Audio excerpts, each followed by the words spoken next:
நாட்டில் என்ன நடக்குது தெரியும்.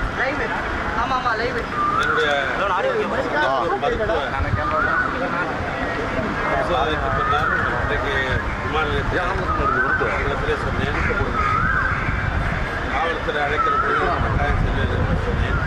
அதே நேரத்தில் நம்முடைய சென்னை உயர்நீதிமன்றம் 15ஆம் தேதி இன்றைக்கு காவல்துறைக்கு நீங்கள் முழு ஒத்துழைப்பு நல்க வேண்டும் என்று ஆணையிட்டிருந்தார்கள். எனவே அந்த அடிப்படையிலே முந்தைய தினம் காவல்துறை சேர்ந்த அடிஷனல் சூப்பரண்டு இன்றைக்கு வந்தாக வேண்டும் என்று எனக்கு கடிதம் கொடுத்தார்கள்.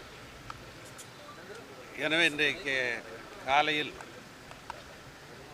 ஏறத்தாழ 10:45 மணிக்கு நான் இங்கே இந்த வளாகத்திற்கு வந்தேன். விசாரணை அதிகாரி 11 மணிக்கு என்னுடைய விசாரணையை தொடங்கினார்கள். இப்போ நான் வெளிவரந்தனையும் விசாரணை தான் மேற்கொண்டார்கள். பல்வேறு கேள்விக்கணைகளை அவர் தொடுத்தார்கள். என்னை பொறுத்தளவிற்கு முழுமையாக ஒத்துழைக்கின்ற அந்த அடிப்படையில் என் மனதுக்கு பட்டதை, குறிப்பாக உண்மைகளை நான் அவர்களுக்கு பதிலளித்திருக்கிறேன். என்னுடைய பதில் என்பது முழுக்க 100% உண்மை கலந்தது. அதில் எந்த விதமான கலப்படமும் இல்லை. ஏன்னா அந்த அடிப்படையில் அந்த பணியை நான் நிறைவு செய்துட்டு வந்திருக்கிறேன். காவல்துறைக்கு முழு ஒத்துழைப்பு கொடுத்துருக்கிறேன். நீதிமன்றத்தினுடைய ஆணையை ஏற்று இதில் என்னுடைய பதிலை நான் சொல்லியிருக்கிறேன். மீண்டும் அவர்கிட்ட சொல்லிட்டு வந்திருக்கிறேன், நீங்கள் எப்போ வேணாலும் இது சம்மந்தமாக என்னை அழைத்தால் நான் முழு ஒத்துழைப்பு தருவேன், மீண்டும் என்னை கூப்பிட்டா நான் வருவேன் அப்படின்னு நான் சொல்லிட்டு வந்திருக்கிறேன்.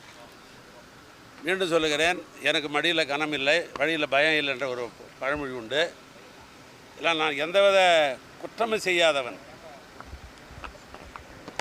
அரசாங்கம் திட்டமிட்டு என்னை அதில் இணைத்திருக்கிறார்கள். நீதிமன்றத்தில் வழக்கு இருக்கிற காரணத்தினால் இதற்கு மேல் விரிவாக எதுவும் நான் சொல்ல முடியாது. 28ஆம் தேதி வழக்கு நீதிமன்றத்தில் வர இருக்கிறது. நீதிமன்றத்தில் நான் நீதி எதிர்பார்த்து இருக்கிறேன். நான் சொல்லியிருக்கிறேன், நான் காவல்துறை பொறுத்தளவுக்கு நான் முழு ஒத்துழைப்பு கொடுக்க நான் தயாராக இருக்கிறேன். மீண்டும் அழைத்தால் நான் வருவேன் என்று நான் சொல்லிட்டு வந்திருக்கிறேன். இல்லை, அதை நான் சொல்ல முடியாது. ஏன்னா அதான் சொல்ல வந்தேன், நீதிமன்றத்தில் வழக்கு இருக்கிற காரணத்தினால் அது சம்பந்தமான கேள்விகள் தான் இருந்த காரணத்தினால் அதை நான் முழுமையாக சொல்வது என்பது இல்லை. அது நான் எப்பொழுதும் சொல்வது உண்டு, அம்பு எய்துன்னு எங்கே இருக்கிறார்கள், இவர்கள் அன்பு தான், இவங்க மேலே நான் கோவிச்சுக்க கூடாது எப்பயுமே. இந்த காவல்துறை என்பது 2 மாதத்துக்கு முன்னால் இந்த காவல்துறை திராவிட மாடல் ஆட்சியில் பணி செய்த காவல்துறை தான் இந்த காவல்துறை. ஆட்சியில் இருப்பவர்கள் மாறுகிறால் காவல்துறை எப்பவுமே நிரந்தரம் தான். அதில் ஒன்றும் காவல்துறை மேலே நான் வருத்தப்பட வேண்டிய அவசியம் கிடையாது.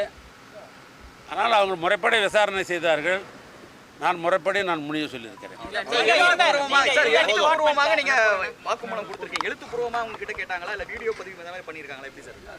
இல்லை, நான் சொல்ல கம்ப்யூட்டரில் அவங்க ஃபீட் பண்ணாங்க. அதுக்கு பின்னால் எடுத்து கொடுத்தாங்க. இது வழக்கமான முறை தான், நமக்குன்னு கிடையாது, வழக்கமான முறை தான். இது அந்த வழக்கான முறை தான் செய்யும். நீங்க உட்பட 11 பேர் மேல வழக்கு பதிவு பண்ணிருக்காங்க. அவங்களே விசாரணைக்கு அழைச்சிருக்காங்களா? இல்லை, அது தெரியாது. என்ன பொறுத்தவரைக்கும் நீங்கள் கூப்பிட்டாங்க, நான் விசாரிச்சிருக்கேன். முதல் தகவல் என்ன விளக்கம் கொடுக்குறீங்க? இல்லை, அதான் சொல்லிட்டு நான் நீதிமன்றம்